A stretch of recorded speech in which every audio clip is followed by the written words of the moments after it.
The scholastics, too, have been given a terrible reputation by people very often who haven't read them. The scholastics are a little more difficult to read than Calvin because they are often a little more philosophical, sometimes a little more jargony in terms of theology, so there's a slightly more technical vocabulary often at work.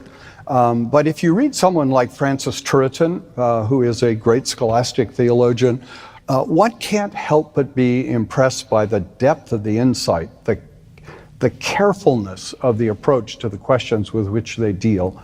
And the scholastics so often come back to saying, well, we have to make proper distinctions here. And in the age in which we live, where we're often involved in sort of bumper sticker theology, or people who think you can say profound things in 20, 30, 45 seconds, the care and the depths at which the scholastics analyze questions are just really wonderful. So I commend them very much. For anonymous people on Twitter, the scholastics, those that wrote during a certain time period? Yes, there are, of course, the medieval scholastics of the Roman Catholic Church, but I assume this question was about the Reformed scholastics, particularly the 17th century.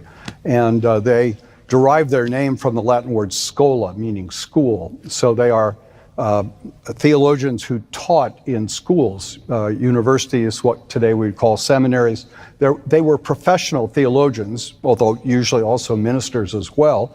And so they were very aware of the theological debates of their time, and therefore dealt with more technical questions than Calvin had dealt with, for example, in the 16th century.